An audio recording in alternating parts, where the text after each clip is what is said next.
IIT జేఈలో మంచి rank రానటువంటి విద్యార్థులకు బెస్ట్ ఆప్షన్ సిఏసీఎంఏ కోర్సులు అడ్మిషన్స్ జరుగుతున్నవి.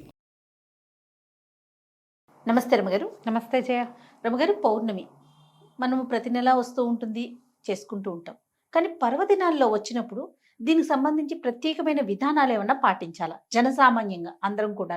పర్వదినాలు పౌర్ణమి నాడు వచ్చే పర్వదినాలంటే ఇప్పుడు మనకి రేపు హోలీ పండగ. ఈ హోలీ పర్వదినం, హోలికా పూర్ణిమ మనకి పుస్తకాల్లో క్యాలెండర్లో రాస్తారు, కానీ మనం చేసుకునే పండగ కాదు. అవును, ఇది ఎక్కువగా నార్త్ ఇండియాలో చేసుకుంటారు. మరి పూర్వపు సంస్కృత నాటకాల్లో కూడా ఈ తప్పనిసరిగా హోలికా పౌర్ణమికి రంగులు చల్లుకోవటాలు అలాంటి వ్యవహారాలు అవి కనపడదేవి, నాటకాల్లో కూడా ఉండేవి. మామూలుగా మనం కార్తీక పౌర్ణమి, శ్రావణ పౌర్ణమి చేసుకుంటాం కదా, మధ్యలో ఏరువాక పున్నాలు అంటారు. ఇలా ఏవో పౌర్ణమి నోములు ఉంటాయి, పున్నం నోములు ఉంటాయి. 33 పున్నాల నోము లెక్కల ప్రకారం రకరకాలు జరుపుకుంటాం.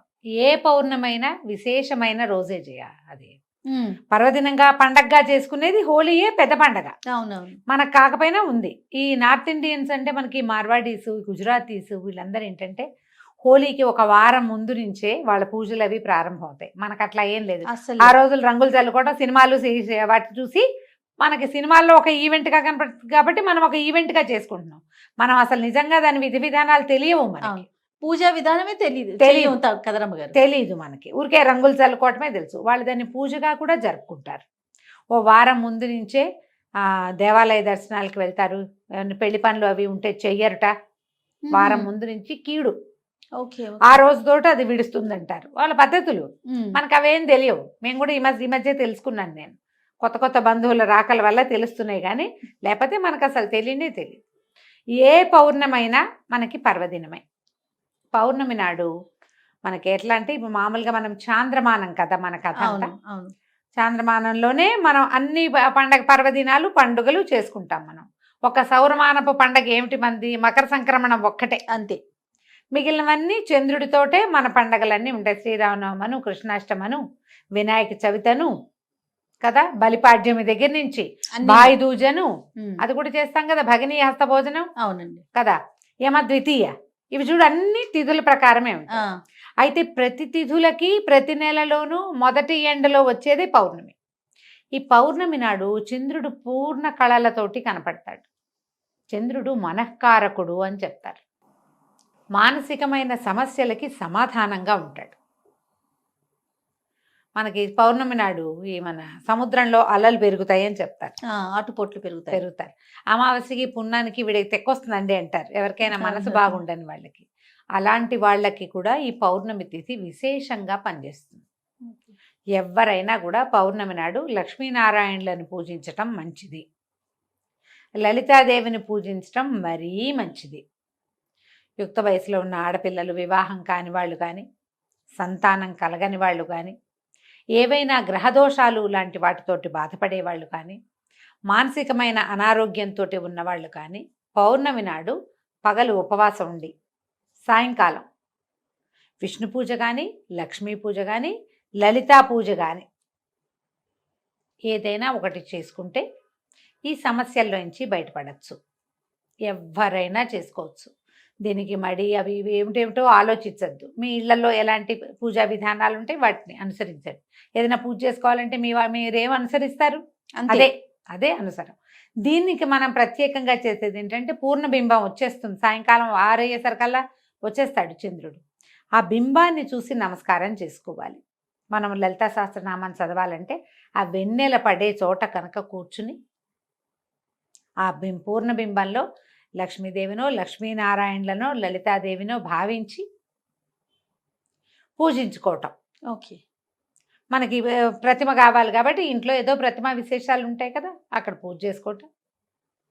వెండి గిన్నెలో పాలతోటి పాయసం చేసి పరమాన్నం చేయటం. అన్నంతో, సేమ్యాలు కాదు, సగ్గు బియ్యం కాదు, అన్నం వేసి బియ్యంతో పాలు పోసి క్షీరాన్నం చేసి వెండి పాత్రలో వేసి నివేదన చేసి ఆ ప్రసాదం తీసుకుంటే మనకి ఈ సమస్యలు తీరుతాయని చెప్తారు.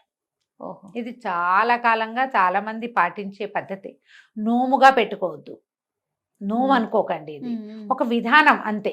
కాదు రమ్మగారు, ఏరువాక పౌర్ణమికి కూడా ఇట్లా చేస్తారా?